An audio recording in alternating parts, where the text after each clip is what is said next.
in, babe. Welcome to Coco Caliente. Sorry, I skipped a beat there. Yes, you did. How was your day today, honey? It was good. How was your day? It was actually really good. Arrow was not, he's a little congested, but, I took him to the chiropractor, and they said that because I had strep throat, that my antibiotic could have, killed his good bacteria, because it kills good and bad bacteria, right? Antibiotics do. Oh, okay. And so, our gut health might be, lower. Mm-hmm. So his first line of defense is mucus, and so his body's probably creating more mucus to protect himself, which makes sense, but it's very hard as a mother to hear, I know. So I got saline drops, and I tried to suck them out this morning, and then when you got home, you sucked him out, and he was a lot better. But yeah, and there you go. That's for any person that is a mother and is going through that too, or is a soon-to-be mother. If you take antibiotics, it might, and your baby's already producing mucus, right? Because for the first, he's only 2 months, month or so, they don't. That could happen, right? He can get really stuffy, and they only breathe through their nose, so they can't breathe through their mouth at all. So, and he has tiny nostrils like his mother. Poor baby. Yeah. But yeah, but it was a great day. He ended up cooing and playing for an hour in his crib. I got his room cleaned up. And you know what I thought today? I was like, man, if I could just be a mom and just be a wife, how awesome that would be. Because a stay-at-home mom is not just that. You know what I mean? Oh, yeah. It's there, and I'm going to circle it back. It's social media. Mm-hmm. You have to show everybody, what are you doing? What are you doing that's different? Oh, I told Victor yesterday, my goal is work my butt off for the next 2 years, save my money, and then just go disappear. Disappear on media anyways. Not in real life, but, it's just, I think because I have it so much and so much stress of it. Yeah, it's going so good that it's stressful, honestly. It's going so good that it's stressful that I'm just and I'm juggling so many things, and I know I say that all the time, but I just today I just I didn't do any ounce of work. Did it feel good? It felt so good. But then when you're done doing that, you're like, oh my gosh, I got all this stuff I got to do. I know. But I was if I could do that every day, it'd be amazing. I would have the best meals cooked. I would. My cousin doesn't do social media. She's my age. She has a 1-year-old. And she doesn't even do Facebook. And she has so much time. I text her any question I have. What's the best diaper cream? What's the best lotion? What's the best this? She knows every freaking thing. She's on it. The baby encyclopedia, because she has all this time. And imagine she'll take hours and hours and hours to respond to me, because her phone is not at all of importance to her. Where my phone is always on my freaking hip and always ding, ding, ding, ding, ding, ding. Even if I want to ignore it, you can hear it going ding, ding, ding, ding. Anyways, I'm just saying, I think that is a great life to live if you can live it. So I'm just saying, you guys, I'm going to keep preaching this. And I think today was a beautiful day because I didn't really work, and I was a mom. And that's all I did. I enjoy that too when I'm home on the weekends, or if I have to take a day off to help and I'm here just hanging out with Arrow. It's work, because it is work, right? It's not just it's not just a carefree day, but it's just awesome just to be with him and just doing that stuff and not worrying about anything else, right? My only focus is him. And as long as he's good, we're good. We had the best conversations today. And, and I've never been busier. Never in my life with work. I have the most campaigns. I am turning campaigns down left and right. It's insane. And it's just I don't know, because I think sometimes, can I just take the month off? It's no, I can't even, take them half the month off, or I can't take one day off. So yeah. Maybe after October, maybe after the holiday season, it will come, you guys, and I will be like, you'll only hear of me on the podcast. You know, it'll be great. Speaking of babies, how much does Arrow weigh right now? He weighs 13 pounds 2 ounces. 13 pounds 2 ounces, because he just went to the doctor the other day, right? He did. Yeah. So 13 pounds 2 ounces, our bundle of joy. So I don't know, just kind of giving you guys an update. He's 2 months and what is it? 2 months and 2 weeks, something like that. No, he was born on the 23rd. It's the 29th. So that's almost tomorrow. He'll be exactly a month, 2 months and 1 week. 2 months and 1 week. Oh, so I wasn't. No, too you weren't far off. Yeah. No. And so just keeping track, seeing where your baby's at too. And I don't know how long he is. They didn't measure him.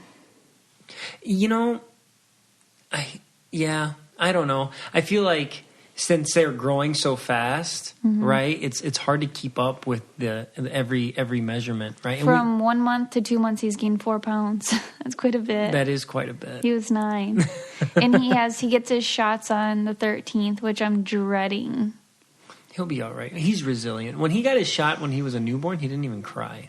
Yeah, but trust me, this is gonna be different. I was laying in bed last night, you guys, and I was like, oh my God, I'm like, I don't know if I can go. Like, can I go to the shot appointment? I'm like, yes, I have to be there for him, because I have this story about how I had a Pomeranian for 16 years. She was like my absolute best friend. I only had her for 8 years. My grandma gave her to me when she was 8, but like she was, because she loved me so much. Anyways, like we were both 16 when she passed away, so we were like born at the same exact time. My whole life I knew her, and she had to be put down, and I didn't go because I was like, I can't handle it. And like still to this day, it freaking haunts me because that you didn't go. Yeah, I'm like could cry right now because like she was probably looking for me and I wasn't there, and so oh, don't cry.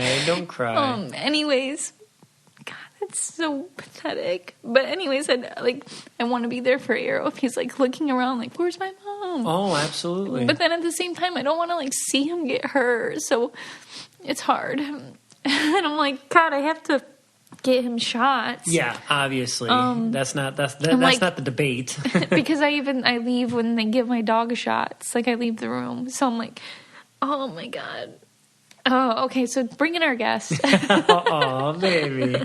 That's like the saddest / sweetest thing, you know, because that keeps you up at night. But I just, I don't know.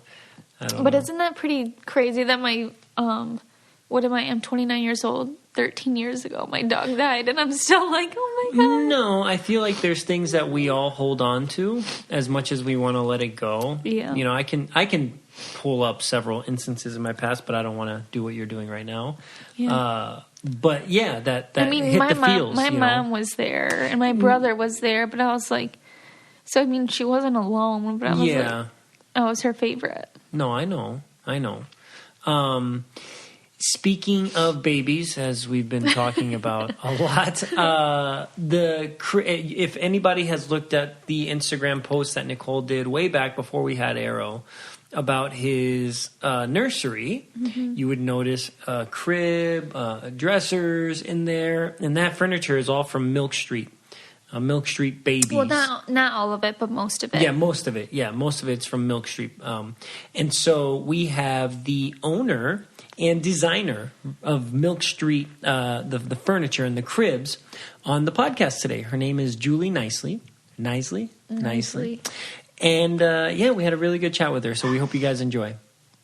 All right. Okay, so thank you so much, Julie, for joining us today. Do we pronounce your last name Nicely? Knisley. Knisley. Yep. Okay, cool.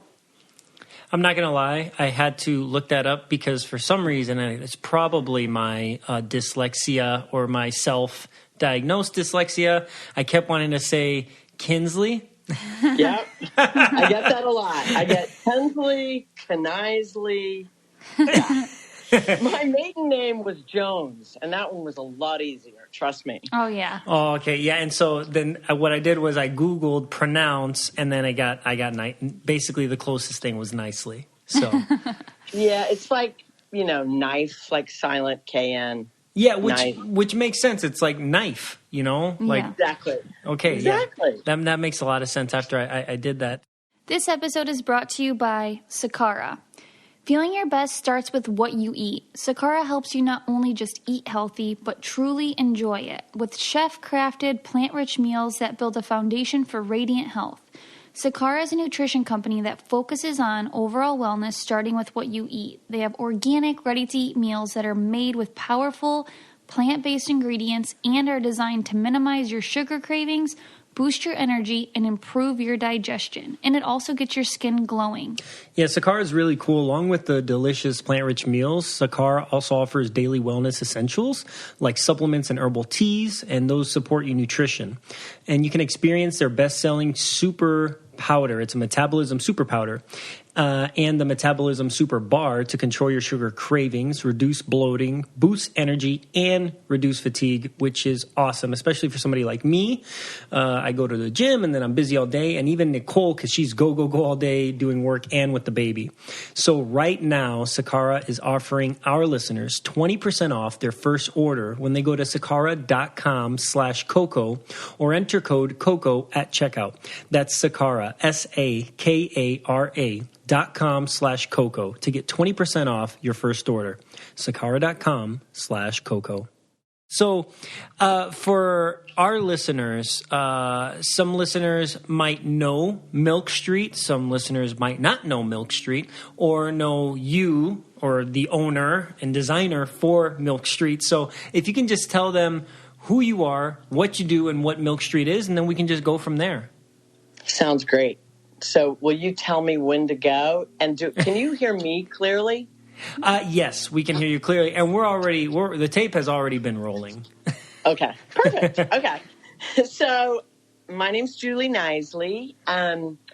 I have been a furniture designer for about 12 to 15 years. Sort of started this company after working for a lot of other brands. So I was a designer for Pottery Barn initially. I did some restoration hardware work.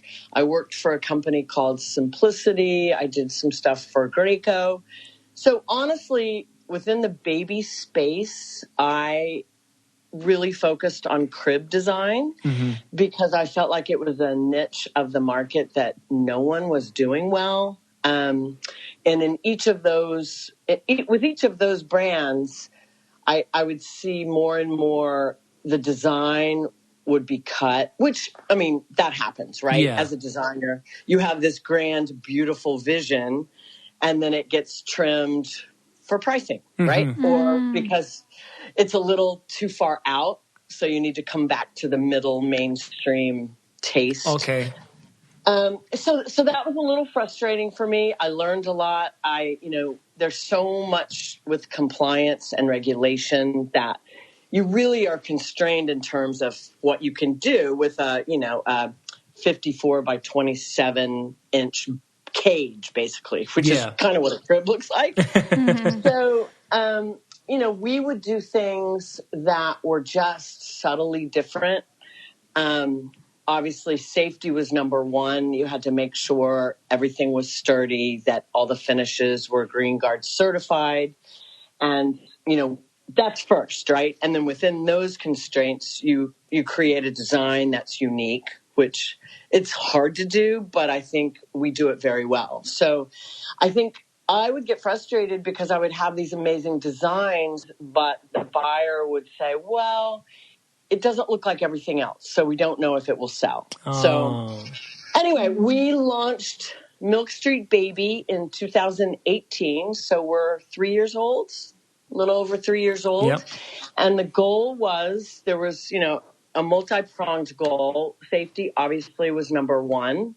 I think number two was creating a crib that was beautiful. It wasn't just functional. So you had to match form with function and do something that no one else was doing. And you did that with your lines, but also with finishing. And our finishes are spectacular. I mean, I think what we do in finishing, it tops restoration.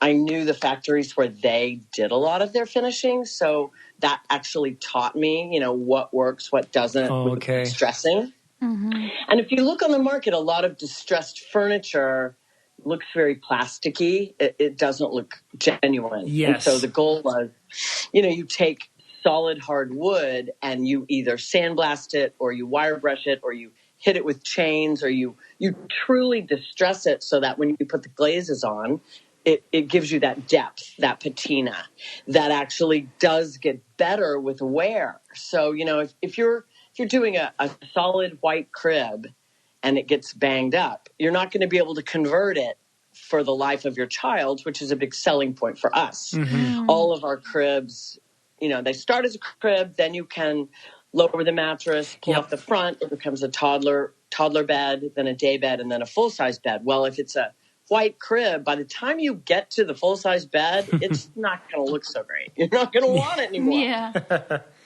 Well, so the value, we wanted to give families a piece of furniture that was solid, built to last, and that would be beautiful. They wouldn't want to throw it out by the time their child was ready for a full-size bed. And then I think another really important piece for us is the customer support. You will always talk to a live person because as a new parent, you have questions. You wanna feel like you've got support from the company that you bought the furniture from. So we always call you back. You will always get a live body talking to you. I mean, I have customers that text me all day long, send me pictures. And it's beautiful because you get to know these families and grow with them. Yeah, I'm not going to lie. That's one of the most it has to be one of the most frustrating things. I even called, and I don't even mind saying their name. I called Xfinity the other day, and I went through a bunch of prompts over and over and over again to get nobody, essentially. And then I had to go online to do a chat, and then I got a call back. So yeah, that's really definitely important. And in this day and age, you don't get it. You just don't, you're dealing with, a computer. I don't know. It's important for a young family. Yeah. And we have actually a crib here, a Milk Street crib here and 2 dressers. Yep. And then we have another Milk Street crib at her mom's house, the in-laws. Mm-hmm. And we love them. They work great, very stylish. Yes. But my question for you really is, when you were a little girl, were you like, oh, I am going to build and design furniture? Like, how does one become That's a great question. A designer? Like, what do you how does that come about? So I think for me, I was always pretty artistic. I loved to paint and draw and I loved being outside, right? So instead of 2D flat drawing and painting, I would build stuff. So as a little girl, I was not very girly. I was outside. I was playing. I had brothers. And I would build stuff. So I would find wood and I would sculpt. Everything was 3D for me. So I knew that I wasn't going to be a painter or I wasn't going to be in textiles. I needed that depth of 3D. Mm-hmm. And if you look at what I do, it's all, number one, it's 3D, but I also pull a lot of things from the outdoors into what we do. So the finishes, they look like stone or distressed wood or the grain of wood for me is kind of a big deal. Yeah. And and I don't know what collection you guys have, maybe the Relic. Do you know which one's there? We have the branch crib. Oh, you have the branch. Yeah. And you have the acacia one? Yes, we do. We actually have the white one and we have the acacia one. So we have I mean, you can see clearly in that design, it was designed by the tree forms, right? It's branches. And for me, that acacia wood, which is, it's really not used very often in nursery furniture. Mm-hmm. The properties of just that wood, I mean, acacia is a very dense, solid wood, so it's very strong. It doesn't break. It also has healing properties in the wood, and antibacterial properties. And I mean, you can go on and on. If you look back, the Native Americans would use pieces of it because they felt it had good karma. You know, like wood, it's just the coolest piece to work with. And if you look at your crib next to another acacia crib, it's one of a kind because the patterns, the wood grain, the colors, it's just, you know, I mean, for me, that is magical. And that branch line, which is our newest one, I think really shows the silhouettes of branches. If you look at our relic collection, which is more, it's like a primitive barn, feels like an old barn, right? It's big, thick, solid chunks of wood. But the wood, that color, so we have a fossil and a cloud, and it's probably a 14-step process. So that they take the hardwood and then we wire brush it, we bang it up a little bit, and we put 8 different colors to get that finish. So it's kind of in between gray and brown. So if your nursery has got more gray tones, the furniture will actually move toward a gray tone. If it's more browns and neutrals, it will go towards the brown family. And there's no black in it. And if you finish with no black, the light reflects much more beautifully. So it kind of takes on the light in your room. And it changes constantly as the sun moves or as you change the paint color. So I think tone is another thing that we do really well. Our colors are really beautiful. I wish I had sent you the swatches so you could see them all. Wow.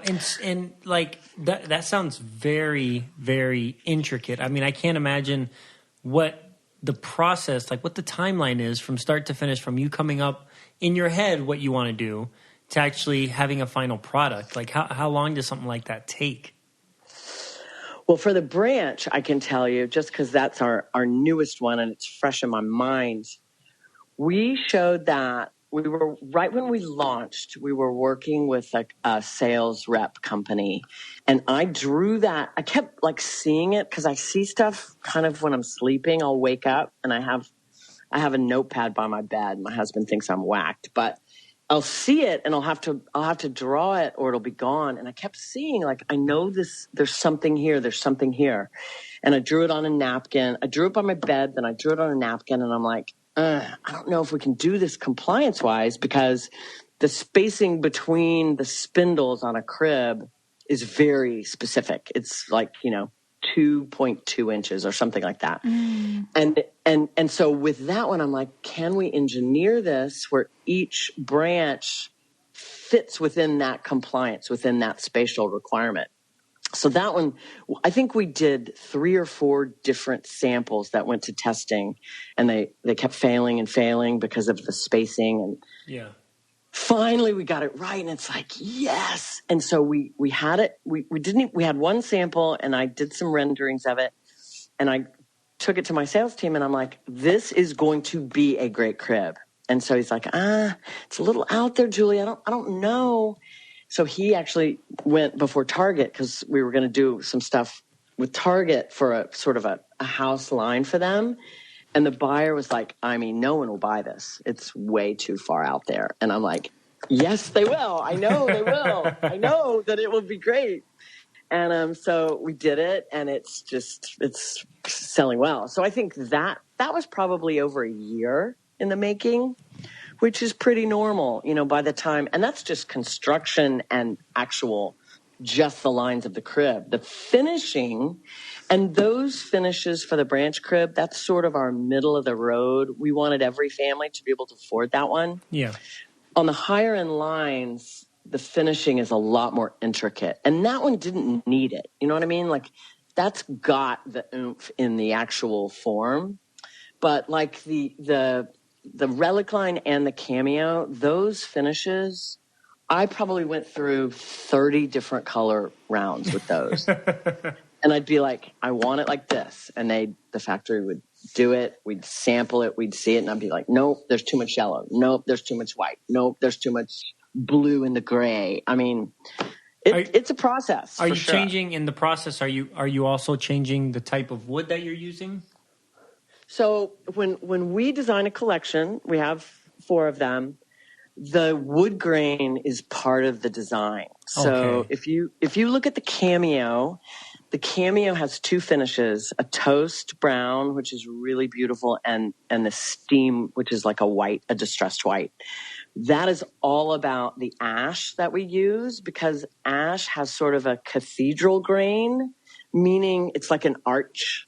The grain is actually really sort of rounded and soft. Okay. And it has a feel of like the French countryside, which if you look at that line, it's super vintage. It looks really sort of country French and like old world, right? It's more traditional. Whereas if you look at the Relic line, which is sort of that primitive barn, chunky, it looks old and distressed, but the grain is more of an oak. It's more birch and oak, which is what we use on that one. And it's a very straight, pretty consistent, straight, almost like quarter sawn look, if you know what that means. The grain is very straight on it, very uniform. Yeah, when we were looking for a crib, so we were having a boy, and there's a lot of really pretty, like Victorian cribs for, that are a little bit more girly, but we needed something that was, I like things that are very, very unique. Yeah. And so it was really hard to find. And then when I saw the branch crib, especially like the Acacia, what's the color called? The acacia. It's actually that wood species. Okay. Yeah. So that with like the white around, so it had like two different a bunch of tones going on, and we have the theme of our nursery is like lions and basically safari. So it was perfect, but I mean, it took a lot of searching to find anything unique, and that was like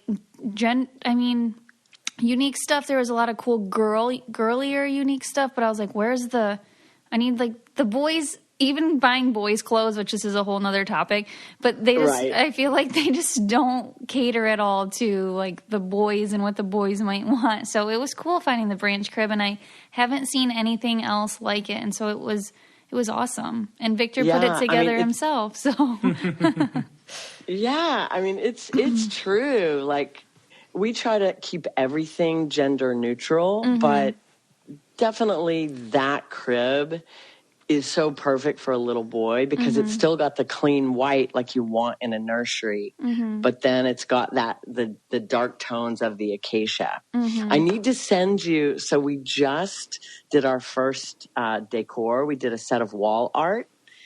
And it will look, I've got to send it to you guys because it will look so good above that crib. And that's awesome. We've never done it before, but this set it's called Abstract Moon Phases. So it's 6 different pieces of wood. One is like a planet, and then a crescent moon, and then just some stick-like shapes. But you can arrange it however you want, right? So you can do the sequence. I mean, ideally, you would do it with your child and let, a toddler can decide how they want the sequence to go. It can go horizontally. It can go vertically. You can split it up and put it around the room, but it pulls in. It's got that acacia. It's partially 2 of the shapes are acacia. I think the moon and the planet, and then the others are the New Zealand pine. Cool. So the light tones. Yeah, it's really fun. And we're actually moving like next week, so we have to do a whole nother nursery again. So that would be perfect. Nicole's so excited. So remind me, send me an email, and I'll ship it out to you guys. You'll love it. Are you guys selling in stores yet, or is it all online? So we launched in 2018 only with stores. So okay. And there's been such transition with COVID and all the trials of that. But, we started B2B, and we had a great support through a group called Brixie. And Brixie is a group of all the independent baby and child stores all over the country and even into Canada. So we launched with like 89 stores that were great. And we went around. If you bought all the lines, this was right when we launched, I would go in to the stores, and we would do sort of an opening. I would set up the gallery, and then we would have some local artists come in and have like a Milk Street day. It was really fun. And that, that was 2018, 19, and then COVID. Unfortunately, a lot of the stores didn't make it. Yeah. And we also were realizing, we need to sell direct. I mean, that's the way the world is going. Absolutely. Absolutely.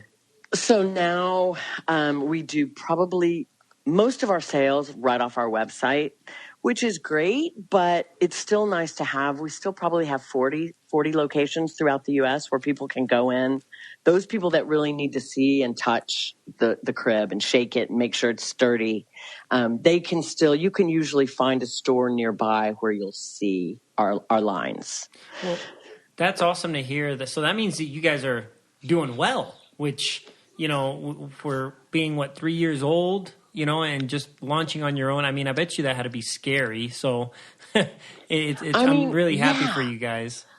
Thank you. I mean, it's such a hard space because you have to have a name that people recognize. So our initial goals were just, let people understand what Milk Street Baby is, that the story behind, we're women owned and operated. We've all got at least 3 kids. We've been down this road, and it's like, okay, what could we not find when we were looking for nursery furniture? And that sort of has driven the entire process. But it is a very hard place to be, really because of logistics, right? Because you're trying to ship really heavy furniture. Yeah. and the shipping and the trucks. I mean, I swear it's harder to ship than to design and build the furniture. It's crazy. I kid you not. So we've got to redesign the packaging. We've got to spend more so that it gets there without breaking, because there's nothing worse than to have, FedEx. Well, I don't want to knock FedEx because there's some great people there, but yeah, you pick it up at our warehouse and it's in pristine condition, and then it's thrown into someone's driveway, and they're so excited. They've waited for their furniture. They want to set up the nursery, and the leg's sticking out of the box. It's like, my gosh, completely out of our control. So that, I think, has been the biggest struggle for me, is to see my furniture arrive not like it left me. Yeah, that has to hurt when you get a picture from somebody. I'm like, this is brutal. how I got it. It's brutal. It is brutal. But, until we can, I don't know, shipping, it's like, okay, well, can we get our own trucks? No, it's a whole nother business. So we've gone through several different shipping companies. We're working with a great company now called T-Force, and we have a guy there that's awesome. He schedules everything. He finds the best carrier in specific locations. So that's helped a lot. But, I think if I was going to say what's our biggest trial, it's logistics and shipping for sure. Yeah. So, and the stock position right now, because of COVID, things are still locked down. So luckily we had the foresight to get some containers. We filled our warehouse in February, March, before the lockdown. And thank goodness we did, because we've got stock, so we can ship right now in almost all our collections. That's awesome. And there's lots of quarantine babies. So. Yeah, I know. Absolutely. And so what's the future outlook for you guys? I know obviously it's hard to predict anything now with the state of everything, right, including the economy, but what's kind of the next step for you guys? I know you just said you're getting into decor. Yeah. Well, we actually, during COVID, because, we were kind of remote and isolated, I did a whole line for toddler and youth. And I think that is kind of going to be our next step. We'll keep baby, but we want to grow with our families. So I've got like 5 different lines sampled that are very style driven. So we have one that is bohemian, and it's a youth collection that's really funky. It's got, a twin bed, some chairs, some wall art. and a dresser and a nightstand. So we're doing that in a modern set, bohemian set, a mid-century modern, bohemian, then an industrial set, and then we're doing sort of a transitional one, which I think will be really fun. Nicole's gonna love Yeah, that. I am. Yeah, because that, there's not a lot in that space. No, if you've looked, and if it's there, it's not reasonable, right? It's like just one of a kind, or somebody has to build it just for that thing, Right. and it's gonna be it's not affordable, Exactly. So, like and I don't want to give too much away, but for our modern set, it's a bed that has it's going to be really hard for me to explain, but it looks like it's floating off the wall. So it kind of comes out from the wall, and the entire room is different size boxes that you can sort of put together. So you can create your own nightstand. You can do, a tall chest. You can hang the boxes on the wall for display. It's going to be fun. It's going to be really fun. That sounds really cool. Yes. And there's nobody that's there to tell you, yeah, that's just not going to catch on. No. And you don't ever know, right? Yeah. You always have, I think if you look at across the lines, you kind of always have a dog, one that doesn't do well, but it will contrast the other things you're doing. And let me knock on wood, all of our collections have been winners, and their sales are strong, which is, I think the youth space, while I don't have as much experience, you can do a lot more because you don't have the constraints and the strict standard. Right. You can have a little more fun with it. And I think having the parents be able to reconfigure and sort of feel like they're designing that room, even with their toddler, could be really cool. Yeah, absolutely. And I like even like you said, like some things can be a failure, but there's nothing better than having you and your team be so excited about something and not having that, maybe we shouldn't do this, like you're excited, everybody's motivated, and that just puts that energy out there, right? So it's just a positive experience for everybody. I would rather put stuff out there that I love and I'm passionate about than what I think the mainstream. I'm like, yes, mainstream, exactly. Whatever. Yeah, there's people out there that love unique stuff, and I'm one of them. So, and I think more and more, because there's so much great stuff on Instagram and Pinterest, that it makes people realize that you can have some amazingly cool things that aren't the traditional look and feel. And we don't want to be like anybody else. Right. Yes, it's not tested, it's not proven, but that almost makes it better because no one's doing what we're doing. Absolutely. And I always tell, because me and Nicole, we have these conversations about, maybe doing our own business of some sort down the line. And you don't need 100% of the market. You don't even need 20% of the market, right? The market is so massive, right? If you even get 1%, you're successful, Exactly. So if you do what you like, there's other people out there that like that same thing, right? So you'll do fine if you do it right and you have the passion for it. For sure. And in this day and age, we've got so much exposure right at our fingertips. It's like used to when I started out, you couldn't even get your design in front of the buyer if it was different because it was too risky, right? You would never you wouldn't back something that was a risk. So you were basically recreating what someone else did at a lower price point, right? That was it. Okay, that's doing well. Let's try to knock it off and make it cheaper. To me, that's misery, right? Yeah, well, because then the things just get, the quality of said thing just gets diminished. Yeah, quality, the design, the finish, the safety. You pull wood out of something and it's not going to be safe. And safe is a really tricky word, right? Because a spoon can be dangerous if it's not used properly. Yeah. But I think, integrity is a big part of what we do. We stand behind every single bolt that we put into our product. So I can honestly say that I'm proud of every single piece we have out there, which I couldn't say before when I didn't have my own company. So, Cool. yeah, I mean, it's a fun time to be designing, I think, because you can get things in front of people and you get feedback. You get instant feedback from parents like you guys that can say, okay, we bought this because it's different. Sell me on who you are. Sell me on the story because I love the product. Absolutely. Well, we really appreciate you talking to us and able to share so much feedback from your company. And we'll be one of the people first on board to get some of that bohemian or industrial stuff. toddler toddler stuff. I'd love it. And then maybe we can circle back and do another segment on okay, your baby's grown up now. Yeah. What does his room look like? Show me his room, right? Yes.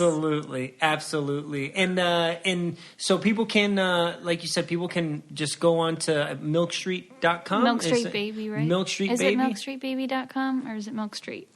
It's milkstreetbaby.com. Yep. And follow us on Instagram. We've got tons of specials and promos coming. I have a great new team. I just hired a new PR head and she's amazing. She's a photographer. Oh. She's got great energy. So she's really capturing a lot of who we are. And we've got stock in everything. We can ship immediately, which is rare right now. Most companies are at 6 to 8 months backlog. Yeah, we had a friend that was true. That literally, they were looking for a crib and, their baby's coming in a few weeks and they said it wasn't going to ship till next year. Yeah, I mean, it's I need a crib for my baby. I know. It's crazy. It's totally crazy. But thank you again. Yes, thank you so much. Yeah, we really appreciate you and talking to you, and thank you for your time. Oh, I loved it. It was great chatting with you guys. And you guys shoot me an email and I'll get the wall out to you. I'd love to see your nursery and get some feedback on it. Awesome. Thank you. Absolutely. Okay, guys. Thank you so much. Yep, have a good night. You have a good night. You too. Bye-bye. Bye.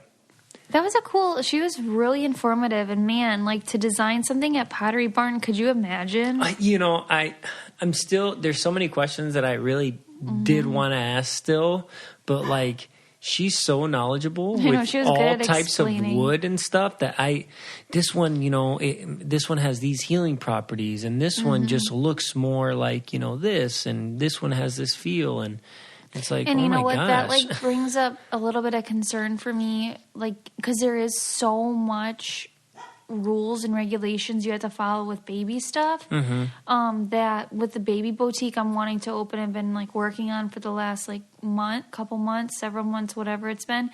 I talked to someone recently, and there's so much you have to go through for baby stuff. Not for toddler, not for adult, but baby boutiques have it very difficult because everything you have to assume is going in the baby's mouth. Yeah. And even just the packaging of things. But the material and the buttons and the zippers, and I'm just is that something that I want, a road that I'm really ready to go down? Yeah. So now I'm kind of after second guessing. Well, I already was, and then hearing her say she has more freedom with toddler stuff. I'm should I do an adult line? Should I just hold off, keep the trademark, keep the name, and do something different? There's so much that goes into it, but you don't want to be responsible for something happen to somebody's child. Yes, for something so it's a lot to carry around. She said, every screw in those cribs, it's oh my gosh, that's a lot of responsibility. Each gap, the spacing, it has to be a particular size for each of those, railings essentially. Or because the boppy just got recalled. How long has the boppy been around? And so things like that, it's oh my gosh, because I remember everyone's you have to get a boppy, and then now they're recalled, and it's scary. Yeah. Yeah, no, absolutely. So I give her a lot of credit for going down that avenue, and that's probably a lot of people are scared to, because it's just a lot of responsibility. Yeah. No, it is crazy. I mean, and it's rightfully so, right? But I feel you have to have definitely some capital Yeah. Like to be able to put in and take that risk and maybe, have insurance in case something happens. Like, oh, yeah, for I feel sure. like there's a lot that goes into it that just a small boutique might not be the best avenue for babies specifically. Totally. Right. So totally. But I don't know. We'll see. Well, you play it by ear and see how it goes. Mm-hmm. On a very, very unrelated note, and this is like totally off topic, and I told you this already when I got home, but I'm just so flabbergasted that I could even do this. Oh, jeez. But what? You don't think it's interesting? No. Okay, well... I guess if someone's about to drown me. Okay, so somebody at barber school told me about this guy named Wim Hof, right? And he's done these crazy, extraordinary feats, and I listened to him on the Joe Rogan podcast, and it was very interesting. And one of the things he was talking about was breathing techniques, right? He can hold his breath for a long time. And with this breathing technique, when you learn it, you can instantly hold your breath for a lot longer. And I'm not even kidding.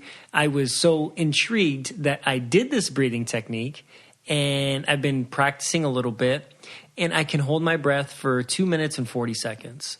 And I don't know if you think, oh, that's not a long time. I think that's a long time. I think that's pretty bizarre. He's done it up to 7 minutes and under ice cold water, which is even more impressive. So anyway.